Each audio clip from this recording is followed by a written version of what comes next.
لو تناهيتم إلى سر الحياة وصنعتم كائنا حيا نرى.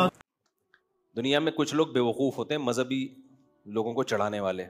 وہ کہتے ہیں ڈنکے کی چوٹ پہ حق بیان کرو جہاں بھی ہو. یہ دنیا میں اس سے بڑا بیوقوف کوئی پیدا ہوا ہی نہیں ہے جو موقع بے موقع ہر بات پارسل کر دیتا ہو. سمجھتے ہو؟ تبلیغ کا کبھی بھی یہ اصول نہیں ہے کہ ڈنکے کی چوٹ پہ جو چاہے بول دو.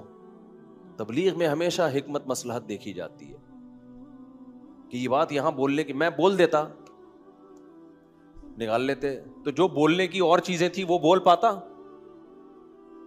جب ایک بات یہاں بیٹھ کے بول سکتا ہوں تو مجھے کیا ضرورت ہے میں وہیں جا کے ممبر پہ بولوں. جا کے ان کو میں بولوں چھاؤں میں آ جاؤ یا الفلاحی آ جانا، یہی بولوں گا، اس کے علاوہ کچھ نہیں بولوں گا.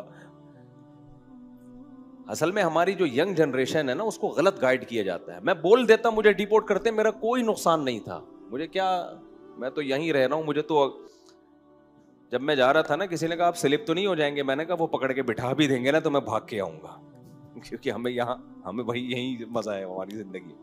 ہماری مرغیاں یہاں انڈے دے رہی ہیں، وہاں انڈے بولو نہیں دے رہی. ہماری بکری ادھر دودھ دے رہی ہے، وہاں تھوڑی دودھ دے رہی ہے. وہ تو ہمارا تو دل ادھر ہی لگ رہا ہے پاکستان میں. باقی ہم آپ کو منع نہیں کرتے، آپ امریکہ جاؤ، آپ جاپان جاؤ، لیکن ہر ایک کا اپنا اپنا اسٹائل ہے. تو ہمیں تو یہاں زیادہ مزہ آتا ہے. ملک وہ بھی بہت اچھا ہے بھائی، بلکہ بہت چیزوں میں زیادہ ہی اچھا ہے.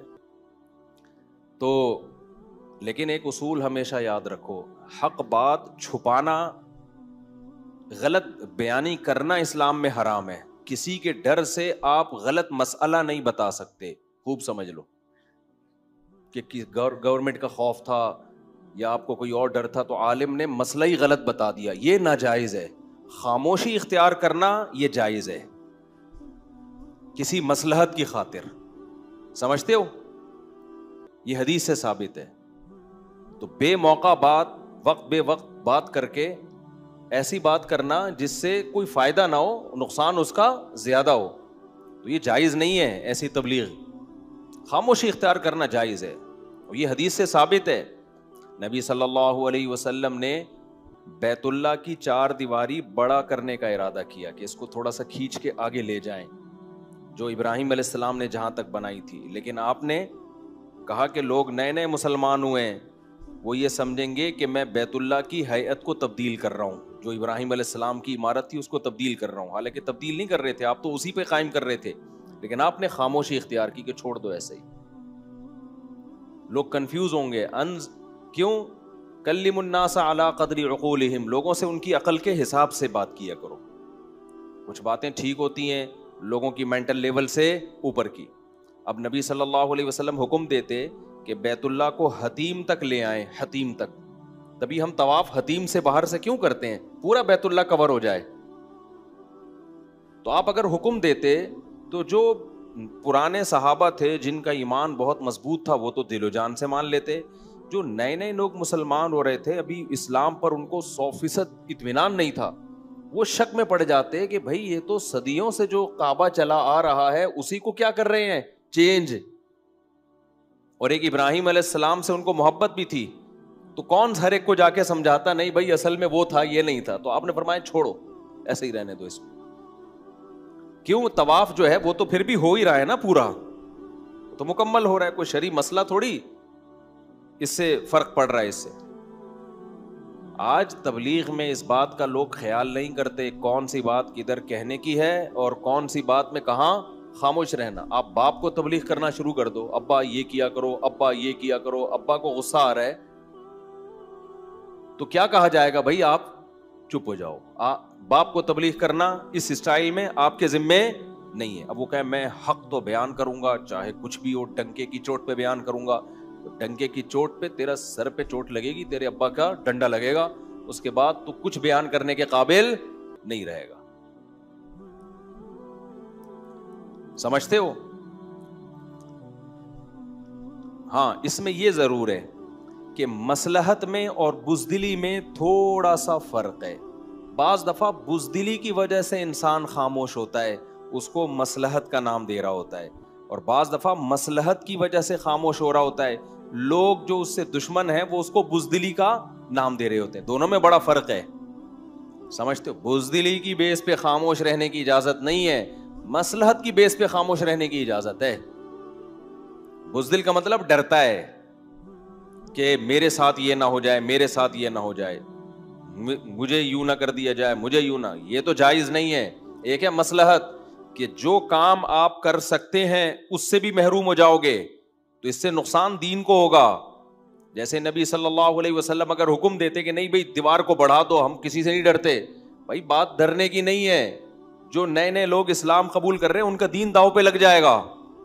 اس سے نقصان کس کو ہوگا؟ اسلام کو ہوگا.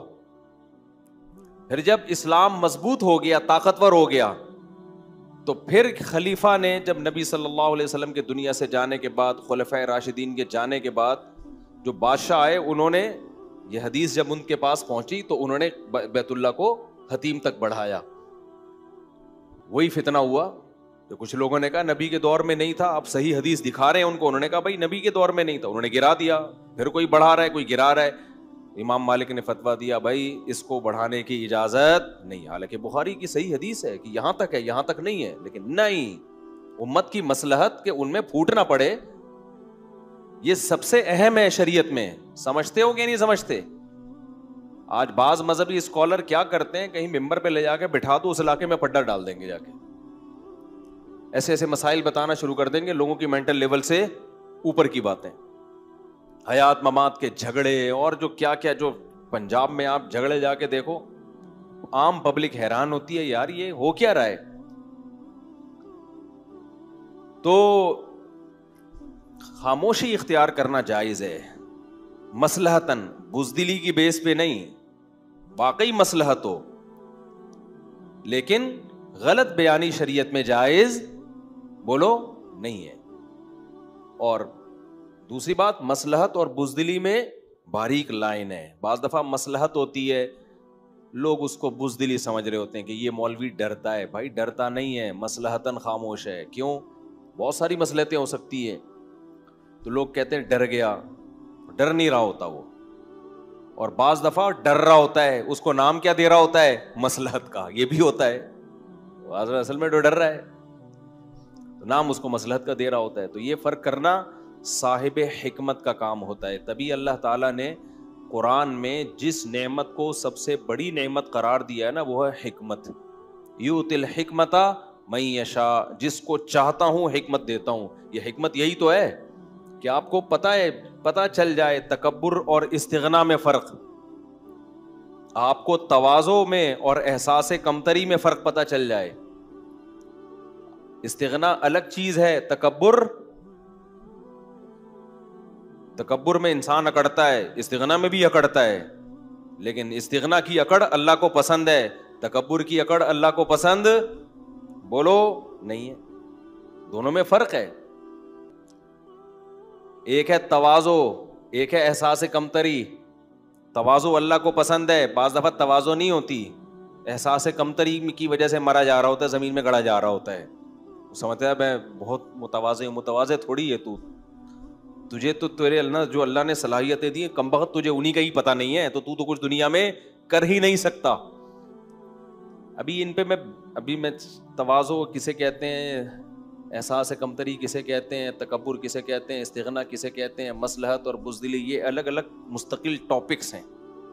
اترانا الگ چیز ہے, شکر گزاری الگ چیز ہے. بعض دفعہ انسان اپنی نعمتیں لوگوں کے سامنے بیان کر رہا ہوتا ہے, وہ اترا نہیں رہا ہوتا, وہ شکر گزار ہوتا ہے. یہ عمل اللہ کو پسند ہے, لیکن یہی بیان کرنا بعض دفعہ اترانا کہلاتا ہے, فخر کہلاتا ہے. یہ اللہ کو پسند نہیں ہے. تو صاحب حکمت بتائے گا کہ کس کا عمل تکبر اترانا ہے اور کس کا عمل شکر گزاری ہے. ہوا و حرص والا دل بدل دے, میرا غفلت میں ڈوبا دل بدل دے.